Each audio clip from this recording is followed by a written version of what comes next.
Hello, greetings. I am Gilles Mancier. I wanted to welcome you on this beautiful Sunday. I hope you enjoyed this eclipse. They will bring new understanding, new code into our life, and so we'll be more. Hopefully, we'll feel more liberated. I'm going to pull out a few cards to see what guidance we may receive for today.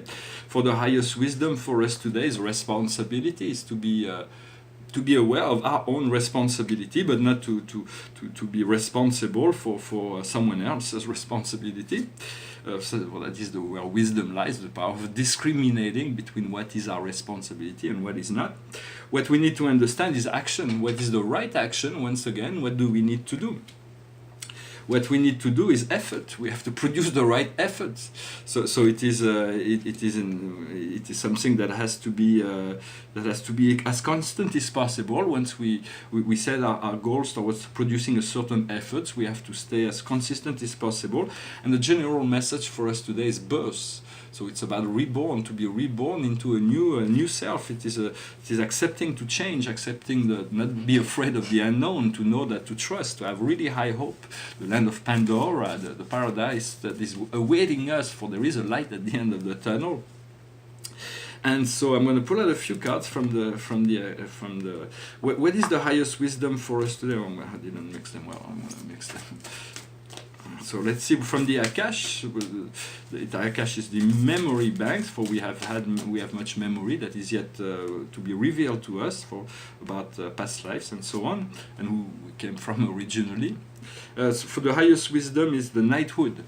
So it's about holding on to certain principle, defending the weak, about being courteous, about being noble. For the knighthood is about nobility of purpose and action.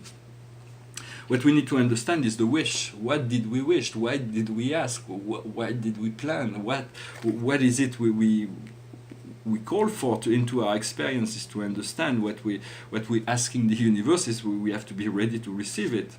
What we need to do is it's called how do you call it in English, the monk or the nun. So it is about a certain level of abnegation. It is temporary. It is about understanding that understanding wholeness. In many sense, to transcend. Well, when God separated man from woman, He made this purposefully. He knew that they were going to come into union. But there is within the potential of this unification can also happen from within. That's why the contemplative monks are looking for solitude in order not to abandon sexuality, but to develop it more within themselves by unifying the astral body and the soul. For that is part of the esoterical science of non-being and all kinds of other esoterical Buddhist science. And so, but it is not given to everyone to do this inner transmutation. It takes about 10 months for the crystallization of the sacred embryo within yourself. But those are esoterical practice. I don't know, or maybe it is something that we need to disconnect. We need to forget that we ever done that in order to enjoy deeper relationships. So it is all very personal how we interpret those cards. What's the general message is authority figures. It's about understanding that there should be no outside authority that is beyond our own sense of moral and consciousness. We have to put in question every form of authority except to re-establish a highest good within ourselves. So it is part of the process. Behind me is a painting that talks about that, about the duality, the relationships of duality and the non-form original oneness. And so this is separated by this text. And text, the words have a tendency. Jacques Lacan was a psychiatrist famous psychiatrist that explained that we are locked in. The words are preventing us from discovering the truth, which is a more holographic, integrated. But words, they are tools that we use, and so. But they are like a train, you know. They're like there is words that's pulling all the others, and then we are locked into this train. And so so it is important to seek to sink beyond the words, to breathe into the void. That's for meditation, to expand into higher forms of consciousness. And so I wanted to say it's very important to balance out three elements: work, play, and rest. It's very, very important to the play time be as important as the work time, as important as the rest time. For all those three parts need to be fulfilled, in my own opinion, to find a balanced life. And we are guiding humanity towards the understanding of one God, one truth, one point of freedom. Once we discover that point of freedom, all will be revealed from within that. For right now, we are dealing with know yourself, nothing more. Ibris, for once we know ourselves, but there is all kinds of things that is not ourselves that we have integrated within our life that preventing us from seeing this higher self. So it's about using discrimination. We'll soon move into the understanding of we're going to develop great technologies that will be soon revealed, like holographics. We're also, like, right now there is helmets, but soon we'll be able to move into like holodecks, and then we'll move into particle synthesis, where we'll be able to reproduce any environment at will.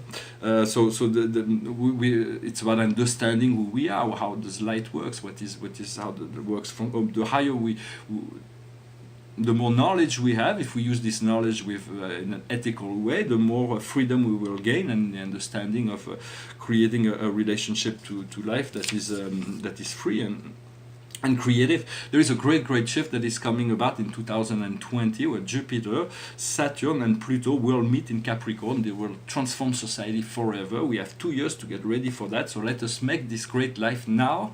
Let us ask and call for and to be all those things that we need. We have to understand that we have to liberate ourselves from this physical density. We have to clean up our physical body. In essence, we have to purify our mental body, and we have to align. When those two things happen, the emotional body and get naturally aligned. At which point we can use our astral body to dream, to vision, to project, and it will be easily manifestable into the third dimension. For the astral body, we'll be able to use that more and more as we become more clear, and eventually we'll become light enough, so we'll be able to fly through the air. People didn't believe they could fly until they built those machines called airplanes, but one day we'll be able to unfold our wings and be able to use anti-gravitational wave to fly through the air and move like that. It will be a lot freer world. But there is already people that use levitation, but it's not a common thing. But more and more we're going to be able to see magical people are developing unique magical powers, and so it will be an exciting time. I'm going to finish with a song. I haven't really thought about it, but it's just to finish in music. It's a song that went through my head. I've sung it before, but it's an old song. It goes like this.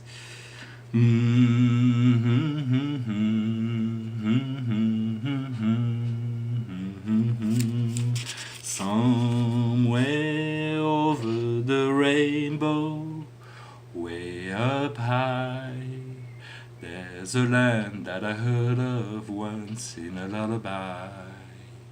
Somewhere over the rainbow, skies are blue, and the dream that you dare to dream, ready to come true. Someday I wish upon a star and wakes up where the clouds are far behind me, where troubles melt like lemon drops away above the chimney tops. That's where you'll find me. Somewhere over the rainbow, bluebirds fly.